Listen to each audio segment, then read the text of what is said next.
Breaking update Mulugu జిల్లాలో మావోయిస్టులకు ఎదురు దెబ్బ తగిలింది. ఆపరేషన్ కగార్ ఎఫెక్ట్ తో ఛత్తీస్గఢ్ రాష్ట్రం పూజారి కాంకేడ్ కొత్తపల్లికి చెందిన 18 మంది మావోయిస్టులు ములుగు ఎస్పీ శబరీష్ ఎదుట స్వచ్ఛందంగా లొంగిపోయారు.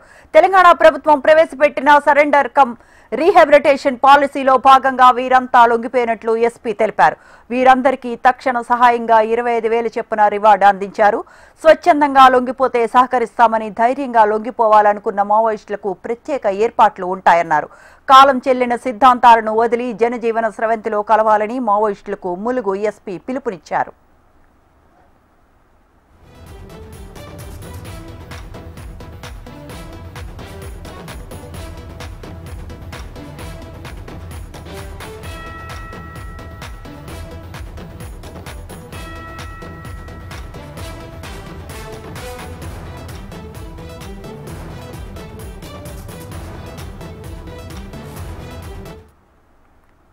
ములుగు జిల్లాలో మావోయిస్టులకు ఎదురు దెబ్బ తగిలింది. ఆపరేషన్ కగార్ ఎఫెక్ట్ తో ఛత్తీస్గఢ్ రాష్ట్రం పూజారి కాంకేడ్ కొత్తపల్లికి చెందిన 18 మంది మావోయిస్టులు ములుగు ఎస్పీ శబరీష్ ఎదుట స్వచ్ఛందంగా లొంగిపోయారు.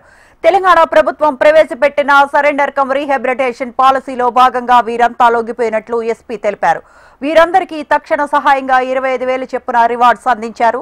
స్వచ్ఛందంగా లొంగిపోతే సహకరిస్తామని ధైర్యంగా లొంగిపోవాలనుకున్న మావోయిస్టులకు ప్రత్యేక ఏర్పాట్లు ఉంటాయన్నారు. కాలం చెల్లిన సిద్ధాంతాలను వదిలి జనజీవన స్రవంతిలో కలవాలని మావోయిస్టులకు ములుగు ఎస్పీ పిలుపునిచ్చారు.